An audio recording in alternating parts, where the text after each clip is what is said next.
The subject of this week's debate is what should Kashmir's future be? And where better to come to pose that question than here in Srinagar. And I'm at the home of Mirwaiz Umar Farooq, who is a leading figure in the Hurriyat Conference, the main Kashmiri separatist alliance here, and also the hereditary Muslim chief priest in Srinagar. Thank you very much for welcoming us to your home. My pleasure. But let's first set the background. It is now more than half a century since the last Maharaja of Jammu and Kashmir, who was a Hindu, decided to sign over his princely state to India without consulting his people, who were largely, certainly not exclusively, Muslim. And the dispute has festered ever since then, and for the past 12 years there's been a separatist insurgency which has claimed, by many estimates, at least 30,000 lives. India at the moment has a ceasefire, nominally both within Kashmir and on the ceasefire line between Indian-administered and Pakistan-administered Kashmir. The ceasefire line between the two national armies is quiet, but the situation inside the valley is not quiet. The violence continues. The Kashmiri militant groups, the armed separatists, who are backed by Pakistan, have not declared a ceasefire. And your emails have come in large numbers. I'm just going to read two or three. We've had one from Rahim Khan in Bradford in England, who says, "As a Kashmiri, I believe it is my legal and fundamental human right to call for self-determination in the region. India," he says, "refuses to abide by international law and continues its unlawful oppression of the Kashmiri people. All this," he says, "is indicative of the country's hypocritical and undemocratic stance." A very different view, though, from Jagan Mohan, who's an Indian living in Russia, who says, "Granted that Kashmir achieves freedom, who can guarantee that it won't become another Afghanistan? India," he says, "might be a poor, developing country, but it is nevertheless forward-thinking, secular, and a potential economic power in the region. Kashmiris," he says, "must concentrate on building up their state with the autonomy they already enjoy for the future of their children and all generations to come. Any other option will prove disastrous in history." And an email from Tim Blaine in the UK, who says, "India and Pakistan should allow an independent party to arbitrate, like the United Nations. That," he says, "is why the United Nations was created." Well, a fair range of views there, but if I may turn to you, Umar Farooq, and ask you, India is a democracy. It is pluralist, as Jagan Mohan was saying there. Minorities are able to worship freely. Why do Kashmiris want to break away from India? Well, you see, basically, as far as the Kashmir issue is concerned, it is an issue linked with the future of the people of Jammu and Kashmir. We believe that India is a democratic country. It has strong democratic values, but unfortunately, vis-a-vis Kashmir, the way in which the government of India has dealt with the problems in Jammu and Kashmir is totally undemocratic. We have seen in the last 12 years that more than 70,000 people have died in Kashmir, and the Indian army, the Indian security forces, Indian police has been involved in every sort of heinous human rights violations in Kashmir. But what is the basic issue? Is it religious or political or ethnic? The basic issue is political.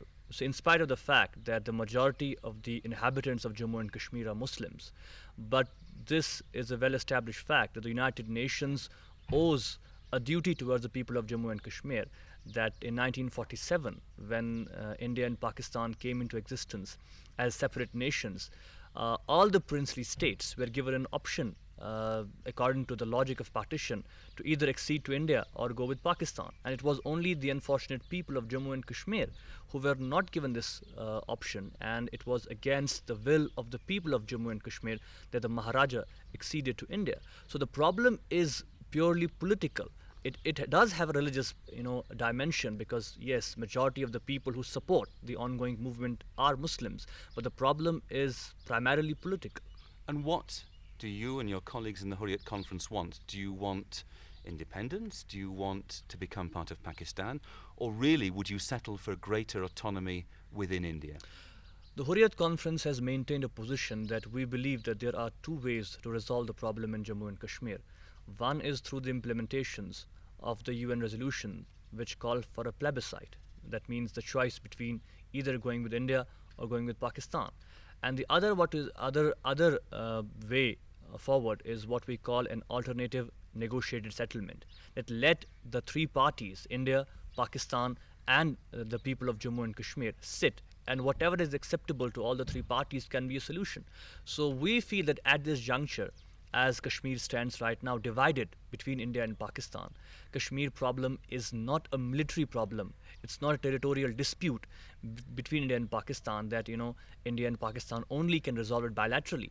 That is why the Hurriyat Conference has maintained a very strong position that no bilateral agreement is acceptable to the people of Jammu and Kashmir unless and until the people are very much involved in it. So we would like to see either the UN actively involving itself in Jammu and Kashmir, or any other major power like the United States or the United Kingdom playing a role of an arbitrator in which all the three parties ultimately can come onto the negotiating table. So you'd agree with Tim Blaine's point, who sent an email from the UK saying the UN should arbitrate here in Kashmir? Definitely. We feel that it has its obligation. The UN has failed for the last 53 years to implement its agenda in Kashmir. We feel that the UN resolutions are very much relevant even today as things stand right now. So why isn't the UN arbitrating at this moment? Unfortunately, the government of India has, they have a very intransigent approach towards the problem. They are trying to give an impression that Kashmir problem is a creation of Pakistan, militancy and this so-called terrorism. While the fact remains that the problem in Jammu and Kashmir might be, it might have a military angle, but the problem is basically human. So the people of Jammu and Kashmir are very much involved with the struggle right now. They are very much supporting the freedom struggle. So it is not creation of Pakistan, which the government of India is trying to say that it is. It's a problem with the people of Jammu and Kashmir. Well, let me put to you a point that Samir in the United States has raised. He's written to say, how about a middle ground? Let Pakistan keep what it has of Kashmir and India keep what it has. Now that sounds fairly sensible. Well, you see, unfortunately, Kashmir issue is not a piece of cake that you can divide between India and Pakistan. As I said, it is a human issue. See, I'll tell you, right now as things stand, people of Jammu and Kashmir are divided between India and Pakistan. Families are divided, people are divided. So this problem has a human dimension too. And it is very unfortunate that this dimension is somehow overlooked by the world community.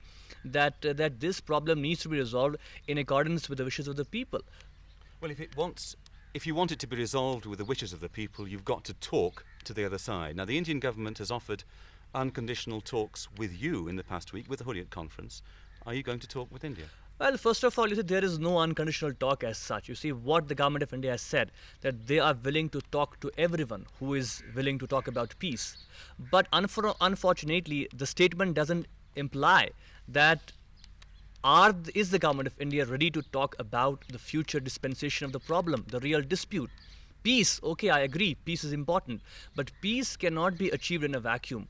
Kashmir was a peaceful state till 1990. It was only after that the people of Jammu and Kashmir realized that their rights are being trampled with, that they stood up against the Indian operation. So if the government of India is ready to talk about the dispensation of the problem of Jammu and Kashmir, the Hurriyat Conference is ready to give a positive response. Does that mean you will talk or you won't talk? Because you seem to be hedging your bets. No, we will talk if the government of India is ready to accept the people of Jammu and Kashmir as a party to the conflict and they are ready to accept Kashmir as a dispute.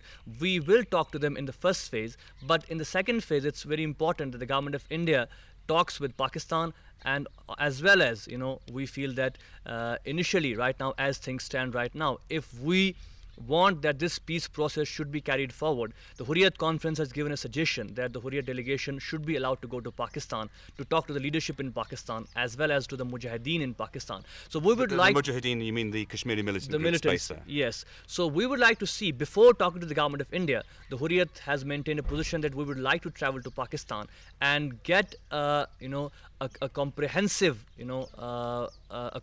stand on Kashmir vis-a-vis the Mujahideen as well as the other political forces in Jammu and Kashmir. It sounds like India's offering unconditional talks and you're saying no, we'll talk, but there are various conditions that have to be met first. Well, you see, first of all, India has not said that they are willing to talk to Hurriyat only. We maintain a position that if the government of India wants to have a dialogue, it should specify what exactly the agenda is. And if they are only going to talk about peace, peace is important, but you see, actually the problem is related to the dispute. You cannot have peace in Jammu and Kashmir unless and until you address the basic problem. So India is trying to evade that basic question about the future dispensation of the state of Jammu and Kashmir. So at this juncture, we would like to see the government of India, as was very evident when they announced unilateral ceasefire in Jammu and Kashmir. The Hurriyat Conference not only welcomed the initiative, but we said that we are ready to go along and support this initiative. We will talk to the Mujahideen and we will try to make this unilateral ceasefire a multilateral thing. So the support was very categorical to the Indian side, but unfortunately, they have gone on this delay Delhi tactics, and they have not yet issued travel documents in favor of the Hurriyat delegation. Well, let me put to you a rather thoughtful email we've got from Mohammed Nadeem Malhotra in the United Kingdom. He says, the Kashmir issue, is not essentially based on religion, as India and Pakistan would have you believe. It's based around the founding ideologies of India and Pakistan. Pakistan, he says, cannot allow a Muslim majority state to remain part of India because that would undermine the ideology on which Pakistan was created, that it's a separate Muslim nation.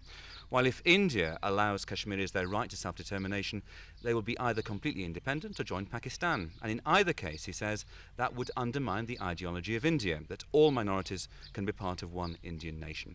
Now, that sounds to me a fairly good summary of the situation. I think so too. It's true, but basically, we have to understand the ground reality in Jammu and Kashmir. For the last 53 years, the people of Jammu and Kashmir have had a relationship with India, whether it was through force or it was a forced relationship, but they had a relationship. But what prompted the people of Jammu and Kashmir to start an armed struggle in 1990? The basic cause and reason have to be understood. And when we think over this issue, we are very clear that unfortunately the government of India has failed to give Kashmiris this feeling that they are a part of the Indian state. I don't say, even if we look at Kashmir right now, you see, industrially, economically, it's a very, the state of affairs are quite sad. There is no industry as far as Kashmir is concerned. Whatever potential, we had has not been fully exploited by the government as such. So we feel that Kashmiri people have not been treated fairly by the Indian government, and also the fact remains that the political system in Jammu and Kashmir has always been trampled with by New Delhi. Whatever governments came in New Delhi, they were either on the behest of the governments in New Delhi. The people of Jammu and Kashmir were never allowed to have a free and fair voice in electing their representatives. So the problem is, as well as you see, the problem is political mainly, but it has its economic dimensions too. So right now the stand of the Hurriyat Conference is that we are willing to play a part in bringing about an end to this violence in Kashmir. We would like to see people of Kashmir live in peace and harmony, but that is not going to happen unless and until the governments of India and Pakistan take a stand. They start their negotiations, start a dialogue, involve the people of Kashmir, and then try to settle down the issues.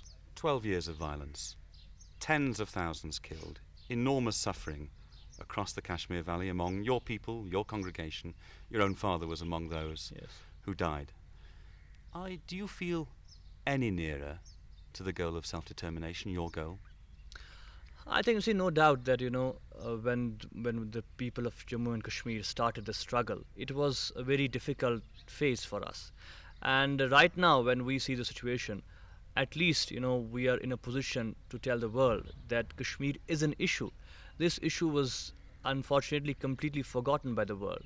And the government of India had been, in a way, they had succeeded in trying to give an impression that Kashmir is a part of India, while the fact was not that. So we feel that at this juncture that the Kashmir issue is very much alive. No country in the world says that Kashmir issue is a resolved issue. Every country says that India and Pakistan should talk about Kashmir. They should try to resolve the problem in Kashmir, take into account the wishes and aspirations of the people of Kashmir. And unfortunately, it has been a very hard and very violent struggle as such. People have lost everything: our life, our honor, our property, everything is gone. But that is why we feel that at this juncture it's very important that every Kashmiri has this feeling that he has given so much into the struggle. and every Kashmiri, directly or indirectly, has suffered a lot in the past 10, 12 years.